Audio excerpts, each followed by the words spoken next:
Hello every friends, welcome to all in all sports. நான் உங்கள் sports Nitish. எங்களோட முகமது ஜாவேத் அண்ணா இருக்காரு. ஒரு வணக்கம். மாதிரி செம்ம ஹாப்பி சொல்லலாம்ல, சொல்லலாம். செம்ம ஹாப்பியாக வந்து உட்காந்துருக்கோம். ஏன்னா சிஎஸ்கே மேட்சை வின் பண்ணிட்டாங்க. ஆமாங்க. ரொம்ப ரொம்ப ஹாப்பி. ஓகே, சொல்லுங்கள் ஃபஸ்ட்டு இந்த மேட்சை பற்றி சொல்லுங்கள் எனக்கு. ஏன்னா எம்ஐஓ சிஎஸ்கே சீக்கிரமாக முடிக்கிற மேட்சாக தான் இருந்துச்சு எனக்கு. பட் கொஞ்சம் இழுத்த மாதிரி இருந்துச்சு. சொல்லுங்கள், மேட்ச் இன்ட்ரெஸ்ட்டாக இருந்துச்சா? எப்படி இருந்துச்சு இந்த மேட்ச்? இந்த மேட்ச் வந்து ஒரு பயங்கரமா பேசப்பட்ட எல் கிளாசிக்கோ மாரி எதிர்பார்த்த ஒரு மேட்ச்சு. ஓகே. ஆனா வந்து நம்ம எதிர்பார்த்த மாரி ஒரு சுவாரஸ்யமா இல்ல. பாவம் நெறைய பேர் காசு குடுத்து டிக்கெட் வாங்கிட்டு போனவங்கலாம் கொஞ்சம் சோகமா தான் உட்காந்துருப்பாங்க. என்னதான் சிஎஸ்கே ஜெயிச்சாலுமே இந்த மேட்ச்ல நெறைய பவுண்டரிஸ் இல்லாதனால ஒரு வருத்தமா தான் உட்காந்துருப்பாங்க. வருத்தமாக கொஞ்சம் கடுப்பான மேட்சாக தான். ஐயோ! ரொம்ப கடுப்பா இருப்பாங்க. ஏன்னா ஈவினிங் மேட்ச் அத்தனை சிக்ஸ் சூப்பராக இருந்துச்சு. அதை போய் பார்க்கவே நிறைய பேர் வருத்தப்பட்டிருப்பாங்க. அதே மாதிரி தான் இங்கே இருக்குன்னு நினச்சி வந்திருப்பாங்க. ஆனால் ஏமாற்றம் தான் கடைசியில் நீங்க இருந்தது. எங்க 2 பேர் மேல கோச்சிக்காதீங்க. ஏன் நான் அப்படி சொல்றேன்னா, போன சீசன் கேகேஆர் மேட்சும் நான் போனேன். அதுக்கு முன்னாடி சீசன் எஸ்ஆர்எச் மேட்சும் போனேன். 140 பிளஸ் சேஸு போன சீசன். அதுக்கு முன்னாடி சீசன் 130 பிளஸ் சேஸு. சென்னை நிறைய பவுண்டரிஸ் அடிக்கல. ஆப்போனன்ட்ஸும் அவ்வளோ பவுண்டரிஸ் அடிக்கல. சென்னை ஜெயிச்சாலும் சோகத்தோட தான் நிறைய பேர் வெளியே போனாங்க. என்னன்னு கேட்டா, என்னப்பா டொக்குன்னு ஒரு ஒரு ரன்னு வர்றாங்க. இது 2020பா 4, 6 இல்லப்பான்னாங்க. அதை மனசுல வச்சுட்டு அதுவும் இந்த வருஷம் டிக்கெட் ப்ரைஸ்லாம் உங்களுக்கே தெரியும் எந்த அளவுக்கு போச்சுன்னு. ஸோ கண்டிப்பா கடுப்பா தான் வெளியே வந்திருப்பாங்க. ஓகேண்ணே, இந்த கடுப்பு அப்படிங்கிறது ஒன்று இருக்குது. ஓகே தான். இன்னொருத்தர் கடுப்பாகவே இருந்த மாதிரி இருந்துச்சு மேட்ச் ஃபுல்லாகவே. பேட்டிங் ஆட வந்தாலும் அடிச்சுட்டு கையை காட்டுறது, மூஞ்ச கடுப்பாக வைக்கிறது, பவுலிங் போடும்போது விக்கெட் எடுத்துட்டு பண்ணுறது, தோனி பேட்டிங் வரும்போது ஸ்ட்ரெச் பண்ணுறாரு. ஓ! அவரா? நம்ம யாருன்னா சூனாப்பானா? தீபக் சகர். ஓ! அவரு பயங்கரமான சூனாப்பானா. ஏங்க நம்ம டீம்ல இருந்தாரு. வெளியே போனோன்னா சிரிச்சுக்கிட்டே இருந்தான் நம்ம ஆளு. திடீர்னு வந்தாரு.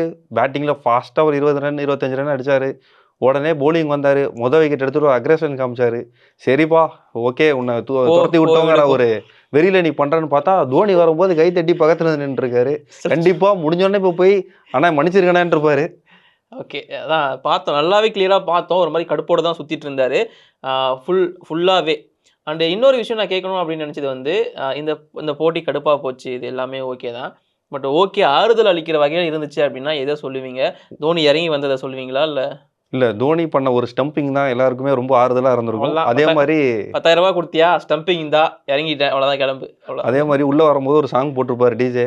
கண்டிப்பாக. சும்மா அந்த சாங் பயங்கர இன்ட்ரோவா இருந்திருக்கும். ஸ்டேடியம்ல பயங்கரமா கத்தியிருப்பாங்க. அந்த காசு கொடுத்து தோனி பார்க்கணும்னு நினைச்ச எல்லாருக்குமே அது ஒரு ஹாப்பியா இருந்திருக்கும். நல்ல வேளை அந்த குயிக் ஸ்டம்பிங் தான் இந்த அடுத்த மேட்ச் ஆடுற வரைக்கும் தோனி ஃபேன்ஸாக இருக்கட்டும், சிஎஸ்கே ஃபேன்ஸாக இருக்கட்டும், ஒரே ஸ்டேட்டஸ் அதுதான் இருக்கும். அது ஒன்று தான் ஆறுதல். தோனியை பார்த்த ஒரு சந்தோஷத்தில் போவாங்க. இன்னும் ஒரு இறங்கி 4 ரன் அடிக்கணுங்கிறப்போ இறங்கினாரு. ஒரு 6 அடிச்சிருந்தாருன்னா எல்லாம் திருப்தியாக போயிருப்பாங்க. ஏன்னா டிக்கெட்டோட விலை அந்த மாதிரி. பட் அன்ஃபார்ச்சுனேட் அவங்களுக்கு அந்த வாய்ப்பு கிடைக்காம போயிருச்சு. ஆமாம், நாங்கள் டிக்கெட் ரேட்டை பற்றி திரும்ப திரும்ப பேசுறதுக்கு ரீசன் இருக்குது. நாங்களும் அங்கே போய் மேட்ச் பார்க்கணும்னு ஆசைப்பட்டோம் தான். டிக்கெட் கிடைக்கல, அவ்வளோ காசு எங்ககிட்ட இல்லை அப்படிங்கிறதுனால தான் அந்த மன வருத்தத்தை இங்கெல்லாம் வந்து கூட்டிகிட்டு இருக்கோம். நிறைய பேர் அப்படி தான் இருப்பாங்கன்னு நினைக்கிறேன். அடுத்த மேட்ச்சுக்கு பர்சனல் லோன் கேட்டிருக்கோம் 2-3 பேங்க்ல. கண்டிப்பாக கிடைச்சிரும்னு நினைக்கிறோம். அப்படி கிடைக்கலன்னா திரும்ப இங்கே லைவ் வருவோம். ஆர்சிபி சிஎஸ்கே மேட்சுக்கு லைவ் வந்து பாருங்கள். நம்ம சும்மா ஜாலியாக வந்து பேசிகிட்டு இருப்போம். அண்ட் இந்த போட்டிக்குள்ளே திரும்ப வந்தோம் அப்படின்னா, ஸோ இன்னொரு விஷயம் நான் வந்து கேட்குறேன். 2 டீம்லேயுமே 2 ஸ்பின்னர்ஸ் வந்து டெபியூட் ஆயிருந்தாங்க. ஒரு பக்கம் நூர் அகமது சிஎஸ்கேக்காக உள்ள வந்து சம்பவம் பண்ணியிருந்தாரு. அந்த பக்கம் ஒரு மாதிரி தெரியாத ஒரு பிளேயர் விக்னேஷ் புத்தூர் அப்படிங்கிற ஒரு யங்ஸ்டர் இறக்கி விட்டுருந்தாங்க. அவரும் சூப்பராக பர்ஃபார்மன்ஸ் பண்ணியிருந்தாரு. சேப்பாக் ஸ்பின்னர்ஸ், இது எப்படி பார்த்தீங்க இந்த 2 பேரோட? இல்லை ஆக்சுவலாக இந்த மேட்ச்சில் சீரியஸாக பேசணுன்னா இவங்க 2 பேரை பற்றி பேசி ஆகணும். சென்னைக்கு நூர் அகமதும் பயங்கரமாக போலிங் போட்டு பெர்ஃபார்ம் பண்ணார்.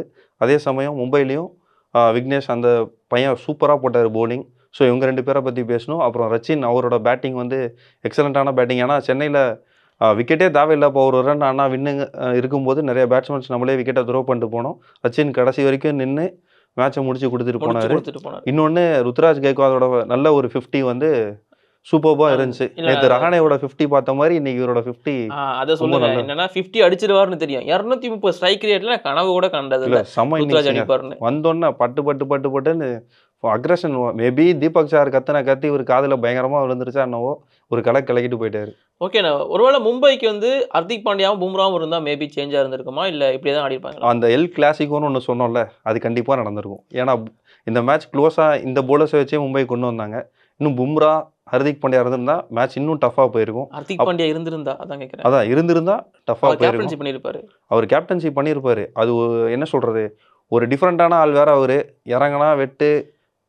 இல்லை, நான் வந்து இது பண்ணும்போது உங்ககிட்ட ஒன்று கேட்டேன், இந்த கடைசி ஓவர் வந்து யார் போட்டிருப்பாங்க, இப்போ ஆமா. ஸ்பின்னரை போட வைக்கிறாங்க அப்படின்னு சொல்லிட்டு. ஹர்திக் பாண்டியா இருந்தால் யாரை போட்டிருப்பாங்கிறது அவர் தான் போட்டிருப்பாரு ஆமா, அப்படின்னு கண்டிப்பா சொன்னீங்க. அவர் தான் போட்டிருப்பாரு. அவர் போட்டு லாஸ்ட் டைம் ஒருத்தர் சம்பவம் பண்ணாரு, பார்த்துருப்பீங்கன்னு நினைக்கிறேன். எப்பா அவர் ஒரு தடவை பங்களாதேஷ் கிட்ட நம்ம ஒரு மேட்ச் வின் பண்ணி அது கொடுத்தாரு. ஞாபகம் இருக்குண்ணே. அதுதான் அவர் மைண்ட்ல வச்சு சுத்தின்னு இருக்காரு. அதுவும் இல்லாம அந்த அவரு சம்பவம் பண்ணாருல்ல, அப்ப பின்னாடி இருந்தவர் அப்ப இப்ப பேட்டிங்ல இருப்பாரு.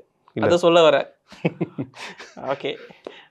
புரிஞ்சிருக்கும்னு நினைக்கிறேன். ஒண்ணும் இல்ல. தோனி வந்தாருன்னா ஹர்திக் பாண்டியா என்ன பண்ணுவார் அப்படிங்கிறத தான் நாங்க இவ்வளவு நாள் இப்படி பேசிட்டு இருந்தோம். ஓகே, ஹர்திக் பாண்டியா வந்ததுக்கு அப்புறமா டீம்ல சேஞ்சஸ் அப்படிங்கிறது எது இருக்கும்? ஏன்னா ஹர்திக்கும் உள்ள வரப்போறாரு. மேபி பும்ராவும் உள்ள வரப்போறாருன்னா யாரை எடுப்பீங்க நீங்க இந்த டீம்ல இருந்து? அதான் கண்டிப்பா சொல்லப்போனா இப்போ ராஜு அந்த பவுலர் ஒருத்தர் இருந்தார் இல்லையா? ஆமா, ராஜு. அவர் கண்டிப்பா பும்ரா வந்துருவாரு அவரோட இடத்துக்கு. ஓகே. ஹர்திக் தான் என்ன பண்ண போறாருங்கிறது ஒரு வெயிட் பண்ணி தான் பார்க்கணும். ஏன்னா ஒரு மேட்ச்ல உடனே ஒரு என்ன சொல்றது, குடுத்த சான்ஸை வந்து நிறைய பேருக்கு யூட்டிலைஸ் பண்ணிக்க குடுத்தாங்க. மும்பை கிட்ட ஒரு விஷயம் அதான் வந்து எப்பவுமே யங்ஸ்டர்ஸை மேட்ச் வந்து விக்னேஷ் இருக்கட்டும், அந்த ராஜுங்கிற எந்த டீமுமே அவ்வளோ எக்ஸ்பெரிமெண்ட் பண்ண மாட்டாங்க. அதுவும் மும்பை, சென்னை மாதிரி இருக்கிற டீம்ல. ஸோ ஹர்திக் மட்டும் யாருக்கு பதிலா வரான்னு வெயிட் பண்ணி பார்க்கலாம். ஓகேண்ணா. நீங்க என்ன முடிவு பண்றீங்க? யாருக்கு பதில் இல்ல, வருவாருன்னு நீங்க நினைக்கிறீங்க? சொன்ன மாதிரி ராஜு அவருக்கு பதிலா தான் பும்ரா. பும்ரா வந்து ஆ. கொஞ்சம் டைம் ஆகும்னு வேற சொல்லியிருக்காங்க. ஸோ அது ஒண்ணு. இன்னொன்னு, எனக்கு இந்த விக்னேஷ் புத்தூர் வந்து மேபி எடுக்க மாட்டாங்களோ அப்படிங்கிற இல்ல மாதிரி அவரு நீங்க டிராப் பண்ணுவாங்கன்னு அப்படி நினைக்கிறீங்களா? நினைச்சேன் நானு. ஆனா ஓகே. இப்ப நல்ல பெர்ஃபார்மன்ஸ் குடுத்ததுனால அவரு கண்டிப்பா ஆடுவாருன்னு தான் எனக்கு தோணுது. ராபின் மின்ஸ வெளிய எடுத்துட்டு அந்த இடத்துல ஓகே. ஹார்திக்க வந்து ஃபிக்ஸ் பண்ணுவாங்கன்னு தோணுது. ஏன்னா ராபின் மின்ஸ் அவருக்கும் வாய்ப்பு குடுத்தாங்க. நீங்க சொன்ன மாரி. ம். நீங்க அந்த 3 பேர்ல வந்து ராபின் மின்ஸ் கொஞ்சம் கம்மியா யூஸ் பண்ணிக்கிட்டாருன்னு எனக்கு தோணுச்சு. ஸோ அதனால தான் சிஎஸ்கே ரொம்ப கம்ஃபர்டபுளா இத வின் பண்ற மாரி இருந்துச்சு. ஆனா முடியாது. கடைசி ஓவர் வரைக்கும் நாங்க எடுத்துட்டு போய் தான் வின் பண்ணுவோம் அப்படிங்கிற மாரி சொன்னாங்க. நம்ம கைகள வந்து அவங்க இறக்கி விட்டுருந்தாங்க. தீபக் சகரா இருக்கட்டும், மிச்சல் சாண்டரா இருக்கட்டும். அண்ட் எனக்கு இந்த ஸ்கையோட கேப்டன்சி பத்தி பேசணும்னே. இல்ல கண்டிப்பா அவரு ஸ்பின்னரை சொல்லணும். யூஸ் பண்ற விதம், வில் ஜாக்ஸ வந்து போடுறாரு, நமன்தீர், சாண்டரை யூஸ் பண்ற விதம், அத சொல்லுங்க அத பத்தி. இன்னொரு விஷயம் என்னன்னா, மேட்ச் வந்து பால் டு பால் ரன்ஸ் தான் இருந்தது. விக்கெட்ஸ் கம்மியா தான் இருந்தது ஆக்சுவலா. ஆனா அவரு எந்த பிரஷருமே போடல யார் மேலயும். சிரிச்சுட்டே இருந்தாரு. அவரோட கேப்டன்சி பண்ணாரு. அந்த விக்னேஷ் அவருக்கு ஓவர் குடுக்கும்போது கூட எந்த ஒரு பிரஷரும் அவர்கிட்ட போடல. அவரு பண்ணது வந்து ரொம்ப நல்லா பண்ணாருங்க. காமா பண்ணாரு. ஆனா அவருக்கு மட்டும் என்ன சொல்றது, இன்னும் ஒரு 2 பவுலர்ஸ் விக்கெட் எடுத்து தர மாரி இருந்திருந்தாங்கன்னா, இன்னைக்கு வந்து என்ன வேணா இருக்கலாம் மேட்சோட முடிச்சு ரிசல்ட்டே. விட்டுருப்பாங்க சிஎஸ்கேவ. கண்டிப்பா. நம்ம கொஞ்சம் கஷ்டம் தான். ஏன்னா நம்மளா தாங்க விக்கெட் த்ரோ பண்ணோம். அவங்க விக்கெட் எடுக்கல. நம்மளா த்ரோ பண்ணோம். ஈஸியா தீபக் கூடலாம் பாருங்க. நம்மளா விக்கெட் த்ரோ பண்ணிட்டு தான் வெளில வந்தோம். அந்த இடம் ஒரு ரன் ஆடிட்டே இருந்திருந்தோம்னா, ரொம்ப ஈஸியா வின் பண்ண வேண்டிய மேட்ச் இது ஆக்சுவலா.